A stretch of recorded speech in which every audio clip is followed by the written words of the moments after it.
días y bienvenidos a Dando Caña, la tertulia de la hora del aperitivo. Hoy viernes 7 de enero. ¿Qué tal? Buenos días. Buenos días. ¿Recién llegado de Barcelona? Sí. ¿Qué tal las navidades por allí? Muy bien. La verdad que además yo tengo... viviéndolas muy de cerca también porque por familia de comerciantes y tal. Bueno, hablando todo el mundo que se está notando se ha mucho notado la crisis, el consumo, ¿no? Por mucho que las macroestadísticas digan y el crecimiento y tal, yo creo que todos los comercios están notando muchísimo, especialmente los comercios de barrio, los comercios de ciudad, más que los centros comerciales. Y por un lado, pues la cara negativa, y la positiva es que decías de regalos, vamos a tener una niña en abril y ya se han acabado los regalos para los padres. Todos los regalos, la novedad que he descubierto estas navidades es que son para tu futuro. O sea, ya traen para abril. Claro, o sea, todos los regalos que llegan a casa, que han llegado, bueno, todos no, pero buena parte, y bueno, encantados, por eso de que sea para... Bueno, pues nada, bienvenidos rebajas. Me imagino que muy interesantes para todo el mundo, puesto que los comerciantes lo han sufrido, nos lo anunciaba antes Albert Rivera, ahora tendremos ocasión de hablar de ello. En algunos sitios se ha notado el descenso de ventas durante la Navidad y las rebajas van a ser, pues me imagino que muy competitivas, en algunos lugares de hasta un 70%. Nuestra compañera... Pues ahí está, señores, ¿cómo se nos presenta? Albert, tú nos comentabas que de familia de comerciantes habéis notado unas Navidades más difíciles, ¿no? Yo hablaba ayer justamente en la comida de Reyes con tíos, familiares, mis padres tal, y sí que notan pues eso, que el día de Reyes antes era a reventar literalmente las tiendas y los comercios, sobre todo de ámbito local, y ahora pues bueno, los centros comerciales los fines de semana sí es verdad que están llenos, pero en fin, el descenso es claro, y sobre todo el cierre del crédito, para el crédito al consumo, para la pequeña financiación de electrodomésticos, de coches, no sé qué, ahí se nota, y la gente si no tiene, pues no renueva. Yo creo que paseando había mucha gente, pero realmente comprando había menos. Es la sensación que tenían muchos comerciantes estos días, ¿no? Pero es una sensación que nos ha inundado a todos, esta falta de confianza, este cuidado, vamos a retraernos. Puede ser también una parte. A ver, es que las sensaciones, ojo, es verdad que... Pero un 70%, o sea... Me parece un montón, bueno, pero tampoco pero es que tenemos normal montado un 70%, sistema, que yo creo que es lo que la pregunta que hacía Javier era clave, es decir, tenemos montado un sistema de mercado que se basa en la confianza para generar nuevos trabajos. Decía el padre de pedir trabajo, y digo, claro, pero pedir trabajo es que otros consuman para crear productos, para vender productos, para ir a un hotel o para ir a un restaurante. Es toda una cadena, tiene que funcionar es una entera, cadena basada en una clave, es la confianza y el crédito. Y crédito no tenemos, y la confianza está rota. Sí, entonces, las dos cadenas, los dos engranajes fuertes de la economía de mercado, que es la confianza en que tendrás más para mañana, y el crédito, que es básico como flujo, ¿no?, para poder consumir y pagarlo a un tiempo, son dos hándicaps que tenemos muy fuertes. Entonces, hasta que no se salga de la crisis del crédito, hasta que no tengamos un crédito para poder tirar... ¿Y el huevo o la gallina? ¿Cuándo vamos a empezar a salir de esto? Yo creo que la confianza es básica, porque el crédito también... Pero para ahí, los bancos tendrían que dar un paso al frente. Es decir, cualquier emprendedor va a un banco, muy bien, yo quiero iniciar algún tipo de proyecto, deme usted financiación.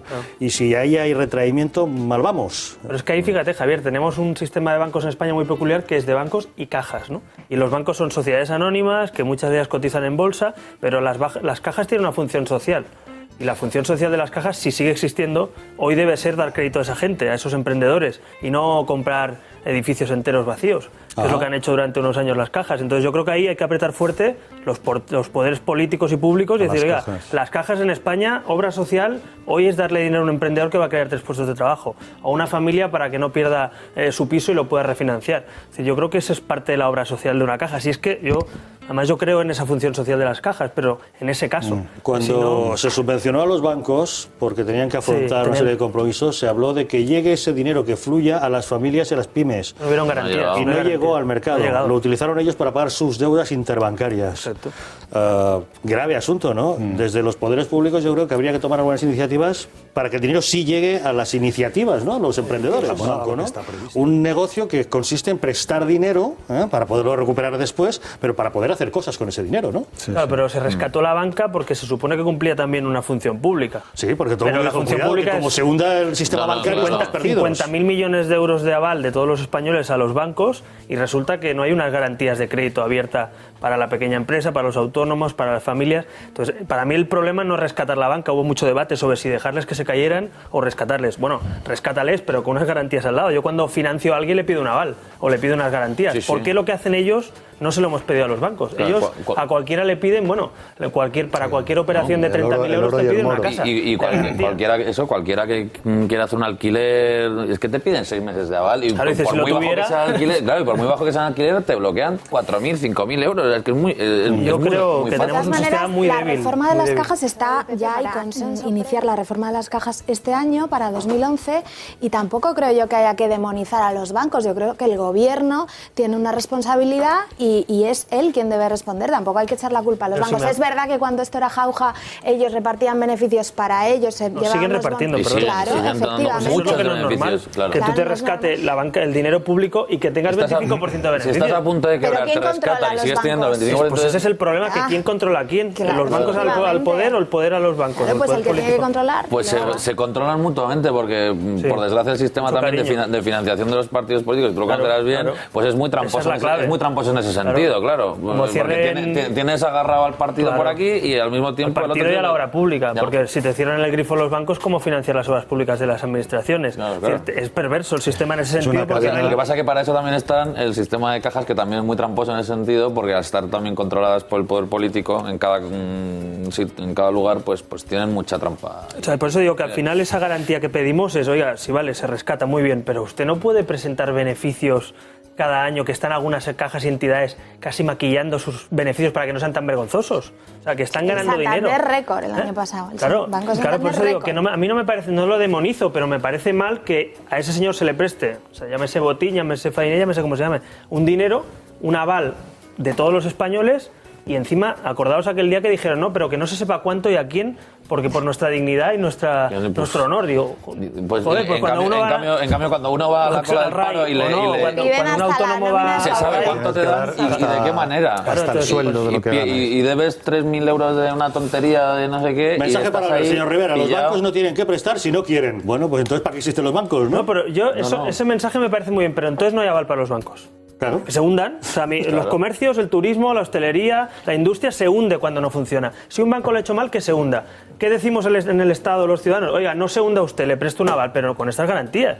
Claro. O sea, yo estoy de acuerdo con ese mensaje, pero entonces tendríamos no las cajas que hay, un 20% de cajas de las que hay, y bancos tendríamos muchos menos. Si estamos dispuestos a que se vayan al garete todos los bancos y cajas que no cumplen con los requisitos o con los balances, pero entonces una cosa o la otra. Lo que no se puede es prestar un cheque en blanco a los que más tienen y luego a los otros pedirles, el oro y el moro para hacer una operación de 30.000 euros. Entonces, yo creo que ese es el problema de ese poder político banca, es muy fuerte, y en España seguramente pues es más débil quizá la relación. Y decías tú el gobierno, Ana, pero no solo el gobierno, el Congreso, porque acuérdate que aquello se aprobó con casi el 90% de los escaños del Parlamento, y el gobierne quien gobierne, estamos bajo lo mismo. No es que es una debilidad solo de un gobierno, es que es una debilidad del poder político o de la administración frente a la banca. O sea, es una de esas corrupciones del sistema que hay, que parecen inamovibles y que como el sistema electoral y como tantas cosas frenan la iniciativa del ciudadano.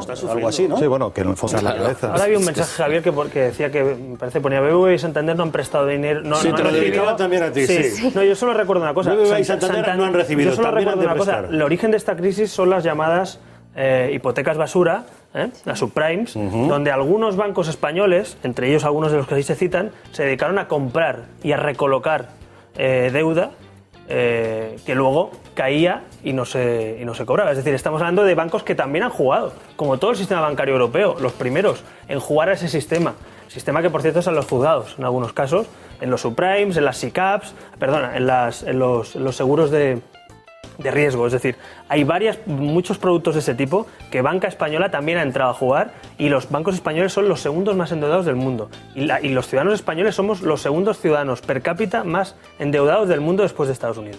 Entonces, ojo, porque efectivamente yo no sé cómo se ha redistribuido ese aval de 50.000 millones. Sería bueno que nos lo explicaran los bancos que se negaban a explicarlo. Yo estaría encantado de saber cuánto le ha tocado a cada uno. Sería muy, muy transparente por su parte. No lo han hecho. Entonces, que lo expliquen, y luego les tiraremos también en cara, o les aplaudiremos a aquellos que han jugado con esa deuda y nos han metido una deuda financiera. Es decir, la crisis ha llegado por una crisis financiera. Y hay algunos que lo han hecho mal, y eso en otros sectores se van al garete y aquí se ha rescatado. Bueno, pues si se rescata con una serie de garantías. Yo creo que es así de sencillo y de complejo a la vez, pero no hay que tener miedo a explicar eso. Bueno. Oiga, y yo creo en el sistema de mercado, yo soy ex empleado y empleado, de hecho, en excedencia de una caja de ahorros y letrado de una caja de ahorros. Por tanto, creo en el sistema financiero, pero creo que un sistema financiero que no abuse, que tenga una serie de garantías controladas por el poder político. O sea. Bueno, yo querría hacer también algo así, ¿no? Sí, bueno, que en el fondo... Con las rebajas, por cierto, unas rebajas que llegan hasta el ejército. Ayer se celebraba la Pascua Militar y Su Majestad el Rey Don Juan Carlos decía que las restricciones económicas no tienen que mermar la capacidad operativa de nuestros ejércitos. La ministra de Defensa, Carmen Chacón, hablaba de esas restricciones y expresaba la misma voluntad, pero veremos. Vamos a escuchar a la ministra. Tanto el año pasado como el que comienza, señor, están marcados por la austeridad. Pero la defensa de España debe estar por encima de cualquier coyuntura económica. Por ello hemos sido muy escrupulosos para que las restricciones en los presupuestos de 2010 y 2011 no supongan una merma en la operatividad, en la seguridad o en la eficacia. Nuestros militares dispondrán de un marco legal que especifica sus derechos y sus obligaciones. La Ley de Derechos y Deberes irá acompañada de una norma que asegure el ejercicio de los derechos y la observancia de los deberes con las máximas garantías. La cumbre de la OTAN de Lisboa ha marcado el principio del fin de nuestra presencia en Afganistán. Este proceso de transferencia podría comenzar este mismo año. Austeridad es la palabra. ¿Se acuerdan ustedes cuando en la Pascua Militar la palabra era disciplina? Sí, se solía aplicar aquello que las fuerzas... Para organizar lo que sea, para comprar tanques para comprar, o aviones, comprar carros de combate o lo que sea, pues evidentemente tendrás menos seguridad. O sea, es que eso... a mí me recuerda mucho la frase aquella de excusatio non petita, accusatio manifestant. Sí, es decir, el discurso es, no vamos a recortar la seguridad, vamos a recortar otras cosas, pero en la seguridad, es decir, como tú bien decías, el problema no es que tengan que limpiar o fregar o cocinar, eso me parecería anecdótico. El problema es ir a Afganistán con BMRs obsoletos. Exacto. El problema es que se lo digan a la Guardia Civil en Melilla, o esos cuarteles que hemos visto en algunos reportajes aquí en esta cadena, y cómo trabajan y en qué condiciones, o el 40% casi de sueldo menos que tiene la Guardia Civil respecto a otras policías. En fin, yo creo que ahí es donde está la preocupación, y yo lo he dicho algunas veces también en esta casa, pero es que se nos olvida que España, por circunstancias territoriales, geográficas, ser la puerta de la inmigración también dentro de Europa, los conflictos que hay eternos y perpetuos en la frontera con Marruecos, ETA, muchos otros, hace que España necesite, estando en la OTAN, o sea, nosotros no podemos ser un país pobre en medios de seguridad, pues somos un país clave, yo diría, incluso dentro de Europa, en la seguridad de Europa y del mundo occidental. Entonces, recortar ahí, yo no diría solo recortar, ya los presupuestos que hay, hemos visto en muchos años la demagogia que se ha hecho, de que quien sube un 1% o se queda igual el sueldo del ejército, siempre parece que ahí es donde hay que recortar. Pues oiga, vivimos como vivimos porque hay quien nos protege, y que se lo digan a los que van también protegidos con seguridad en este país. Y luego está la seguridad en las misiones en el exterior.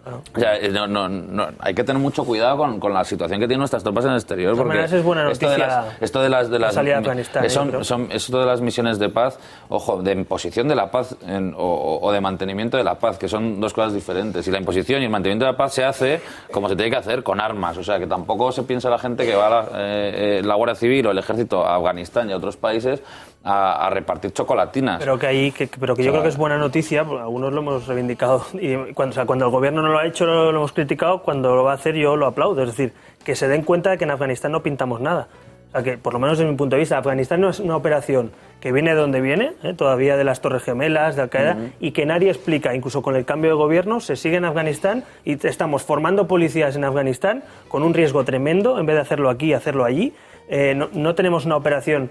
Porque claro, es la tela... No puedes pretender traerte los contingentes de policía afgana a España cuando puedes llevar a los instructores allí. Perdona, cuando estás en una guerra, yo a mi policía no la llevo a un territorio hostil en guerra para que forme a sus policías. Cuando acabe la guerra ya les formaré. O si no, vienes aquí a aprender. Yo no voy a ir a formar con policías que van como policías. La Guardia Civil allí no va como ejército, va como policía militar, pero como policía. Entonces, yo lo digo claro, no veo clara la presencia de España y de otros países en además el pero estás comprando muchos números en la lotería, O sea, formar en territorio de guerra con tu policía allí, eso es un riesgo que asumen tus policías, los otros ya están en guerra, el que vas eres tú. Entonces yo creo que lo de Afganistán... Bueno, hay que ayudar a los que están en guerra también, o sea, que decir, cuando hay una situación complicada... Cuando está claro el objetivo de la guerra, pero es que a mí el objetivo de, estamos luchando en Afganistán para la guerra mundial contra el terrorismo. Pero la operación española en Afganistán obedece a un compromiso internacional del gobierno español, a un toma y daca.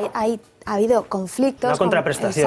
Exacto, en los que España se ha retirado y que ha generado mucho malestar en Estados Unidos, por ejemplo. Entonces lo de Afganistán es una contrapartida. Pero es que entonces, bueno, Obama ya ha dicho que este año se vuelve, pues nosotros también. Bueno, vamos a hacer una pequeña pausa y justamente de política vamos a hablar. Entre otras cosas porque ayer estuvo aquí en esta casa Francisco Álvarez Cascos, que es, sin lugar a dudas, el político de moda en las últimas 48 o 72 horas.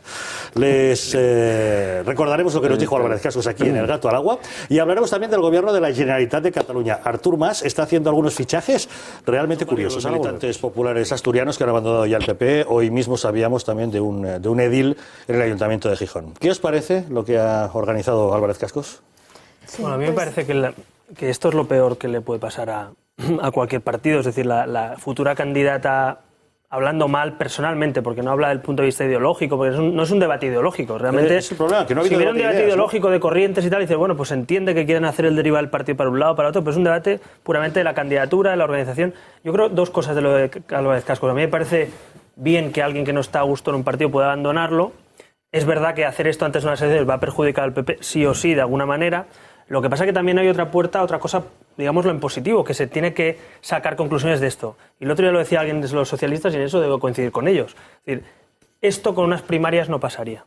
Es decir, esto con una ley que obliga a todos los partidos a que hagamos primarias... También se están luciendo con las primarias. No mezclemos, por favor, o sea, porque los socialistas digan algo, que lo que coincidamos, no demonicemos la idea de lo que digan los socialistas, porque en muchas cosas discrepamos y en otras... Pero que hayan primarias en los partidos hace que Cascos posiblemente, lo veríamos, si sería más votado o menos por la militancia del Partido Popular en Asturias. Y seguramente si perdiera debería aceptar, sin salir pegando portazos, y decir, oiga, la militancia a usted ya no le quiere, o quiere a la señora Espinosa. El problema es que al no tener esos mecanismos democráticos, da la sensación de que es una lucha de personas y que perjudican a los militantes del PP en Asturias. Tiene que haber un emponzoñamiento ahí brutal interno y está claro que por la portada... los órganos en un año... Él está reclamando un mecanismo que decida quién va a ser el candidato y esto se ha decidido directamente así tú. Claro, pero el problema es que él también reclama, yo creo, que le hubieran dado el dedazo a él. Ojo, eso también está por dirimir. No lo ha dicho, está diciendo el otro y como yo no sé... Pero si Álvarez Cascos sale y pide hace 2 meses, dice, quiero un proceso de primarias y que me quiero reunir con Rajoy para que haya un proceso de primarias y tal, creo que hubiera ganado más la batalla mediática de cara a los militantes, a los votantes. O sea, esa batalla la podría haber ganado. El portazo, quizá mucha gente dice, hombre, pero qué formas son estas. Ha quedado mal explicado, quizá. Yo creo que sí, pero el mecanismo democrático, el mecanismo que él pide de, oiga, tengan ustedes en cuenta que yo también tengo peso. La encuesta que salía ayer en El Mundo, al margen de las encuestas y lo cocinadas o no que estén, pero hombre, es evidente que Álvarez Cascos tiene mucho peso en el votante del PP en Asturias, seguramente, y porque ha sido un peso pesado del PP y porque seguramente es una persona que aún le aprecia a buena parte de sus votantes. Yo creo que es verdad que el PP sí que denota cierta... Y perdón por la expresión porque se relaciona con el líder, ¿no? Pero eso del no meneallo, ¿no? Es decir, del... Oiga, no toquen estos que ya se arreglará. Pues no, mire, aquí no pasa como con Zapatero que ya cae solo. Aquí tiene que arreglarlo usted. Y aquí tiene que meter la aguja en una comunidad autónoma donde el PP posiblemente podría ganar. De todas maneras, Álvarez Cascos no debe ser una persona fácil, ¿eh? O sea, hablar de la dictadura interna de los partidos. Hoy mismo vienen en los periódicos declaraciones de Antonio Asunción. ¿Os acordáis de Antonio Asunción, no? Vamos a ver. Un hombre que fue ministro con Felipe González y un hombre que se presentaba a las primarias del PSOE en Valencia. Resulta que se encontró todos los problemas del mundo del aparato que potenciaba a otro hombre distinto, a Jorge Alarte. Al final ganó Alarte, a Antonio Asunción no le dejaron ni presentarse, le dijeron que sus avales no eran válidos, vale. Hoy se descuelga en todos los periódicos con declaraciones diciendo que están haciendo una purga estalinista contra todas aquellas personas que le apoyaron. Es poco democrático parece esto, ¿no? Bueno, tanto quizás, o sea, puede ser poco democrático lo que dicen que hacen con él como lo que él dice. Es decir, porque también hacer este tipo de declaraciones sin pruebas a veces es lo mismo que decíamos antes, las formas son importantes. Lo que sí que es cierto, yo insisto en la idea de que unas primarias, para que nos entienda la gente, no es que siempre tengan que pugnar 24 candidatos, no, es un mecanismo para que la militancia que esté con un líder determinado, con un candidato determinado, que no sea el que apoya el órgano oficial del partido, tenga una vía alternativa de votar eso en una urna. Eso no es más ni menos, no es tan malo. El problema es que a veces eso se forma también, como pasó en el PSOE en Madrid, en familias. ¿Son primarias o son la lucha de dos familias que son todo cargos y que dependen todos del que manda o del que no manda? Entonces, eso es el problema, que tampoco son bien a veces primarias netas como en Estados Unidos, donde participan incluso los votantes, ¿no? Ya no son los militantes. Es más complejo, ¿no? Asunción habla de gente casi expurgada que eran funcionarios de partido. A mí esta expresión declaración me parece súper reveladora. O sea, el funcionario de partido, o sea, esto es como el liberado, es como el liberado sindical en versión partido político. Pero cuando estaba el de ministro, porque él fue ministro, ¿no? Sí, yo no le escuché denunciar los funcionarios del PSOE. No. Cuando uno se le echa encima... Pero no era un político funcionario. Pero yo creo que en ese caso, yo también lo iba a citar, hay una cosa fundamental, que es la seguridad del líder. La seguridad que tiene Obama en esa victoria, en cómo le ha dado la vuelta al Partido Demócrata en esas primarias, yo creo que de forma inteligente dice, prefiero que esté conmigo la mejor de la otra candidatura, porque a mí no me va a toser, entre comillas, porque entiendo que he ganado las elecciones, y es una especie de abrazo después de la victoria. Sí, pero creo que es inteligente la posición de hoy, para tener esta mujer siempre aquí tal, y es una mujer considerada válida en el partido, pues pero lo normal es inteligente. Vamos a ver, ha fichado a Ferran Mascarell, es conseller de Cultura, que es del PSC, no tiene por qué fichar a nadie del PSC. Ha fichado a Roser Clavell. Roser Clavell, para que ustedes me entiendan, era algo así como la número 2 de Josep Lluís Carod Rovira, y era la persona que se encargaba de las embajadas catalanas por el mundo. Joder, la corona. Y entonces resulta que la ficha también para mantenerla con rango diferente, pero en lo mismo de acción exterior. Más funciones. Embajadas hay, por ejemplo, les diremos que la Generalitat de Cataluña tiene una embajada en París, cuyo embajador es el hermano, casualmente, de Carod Rovira. Pillan. Hay embajadas en Londres, en Rabat, en Nueva York, en Buenos Aires, en varios sitios, ¿no? Entonces esta Roser Clavell va a formar parte también del gobierno. ¿Qué pasa? Eso quiere decir que vamos a seguir con la política de embajadas, ¿no? Yo hago una lectura un poquito más, si me permites, incluso más lejana, que es, al final Artur Mas tiene la idea de ese nacionalismo transversal. Es decir, porque fíjate, coge a Mascarell, pero Mascarell es de los nacionalistas, de los socialistas. Y coge a Clavell porque está con Carod, y así cojo a alguien que referencia también las embajadas, la acción exterior de Cataluña, todo lo que había hecho Carod y se le había criticado por ello. Asumo eso y la meto en mi equipo. Pero el votante dirá, ¿nos hemos deshecho del tripartito para esto? Claro, es que ahí va. Entonces, algunos ya anunciamos, incluso en pre-campaña y campaña, ojo que lo que viene es más de lo mismo literalmente. O sea, más de lo mismo, pero además con esa legitimidad de haber ganado y decir, quita esto del tripartito que yo lo hago mejor, que nosotros somos la Cataluña de Adabó, los de verdad. Y yo creo que ese es el problema, que algunos están, estos días por Madrid, mucha gente me ha contado, ostras, Artur Mas, qué duro se está poniendo, qué discursos más nacionalistas. Digo, hombre, bienvenidos, ¿qué esperabais? Ese es Convergencia i Unió, un líder que defiende la independencia, que dice que a largo plazo y que va a trabajar por ello. Entonces, el problema es que es, hecho a veces, el lobo vestido de cordero, con mejores formas, con más educación, con saber vender el doble discurso en Madrid, que hace Duran y Lleida muy bien, y él lo hace en Barcelona, pero Convergencia i Unió está asumiendo las tesis de parte del tripartito junto a lo que ya suma del pujolismo. Felip Puig, conseller Interior, independentista declarado también, uno de los miembros, Oriol Pujol, hijo de Pujol, hombre fuerte que será el sucesor al frente de Convergencia i Unió en el partido. Es decir, el núcleo duro. El otro día, bueno, lo hablamos aquí también, creo, es que Prenafeta, toda esta gente que estaba con Pujol, estaban en el balcón de la Generalitat y en el salón de actos celebrando su victoria. Aquello no era una renovación, aquello era una continuidad de lo que el tripartito había trastocado, ¿no? Que se quiten estos que son muy bestias, ¿no? Vamos a hacerlo nosotros que lo sabemos hacer mejor. Entonces yo creo que esa es un poco la intención de Artur Mas, comerse terreno de esa Casa Grande que él dice, de la Casa Grande y todo este rollo. Sí, la política de la Casa Grande, sí, integrar diferentes sensibilidades, pero todas nacionalistas. Yo soy Cataluña, o Convergencia es Cataluña, y vamos a comernos terrenos a los socialistas por aquí, a los de Esquerra por allí, pero eso se aleja, desde mi punto de vista, a los pactos o a las políticas más de Estado, porque lleva una Cataluña cada vez más nacionalista desde ese punto de vista. A mí me parece también el paro, la economía y luego políticos. Los políticos. Claro, y eso es gravísimo. Pero fíjate, eso es gravísimo. Pero en Cataluña hay una cosa que quizá cuesta más entender de todas partes de España, que es que la patria, la nación catalana, el nacionalismo, el Estado catalán que algunos quieren, está por encima de todo. Y por encima de todo significa estar en un gobierno que da igual que gobierne Mas, Montilla, Maragall. Esto, oye, somos nacionalistas y punto, y ya está. Tú eres un poco más de izquierdas y un poco más de derechas, pero forma parte de eso, claro. A los que no lo somos sí que nos costaría estar en un gobierno de esos. A mí sí que me costaría estar en un gobierno donde dijeran, no vamos a cumplir las sentencias del Supremo, o no vamos a respetar la Constitución. Claro, la incompatibilidad curiosamente no se produce en el eje izquierda-derecha, sino se produce en el eje nacionalistas o constitucionalistas, ¿no? Y yo creo que esa es la cosa, esa idiosincrasia catalana. Y en ese sentido a mí me da la sensación de que lo que quiere Artur Mas es hacerlo, o sea, evidentemente hacer lo mismo, pero de una manera más elegante o más mejores trajes. Claro, mejor.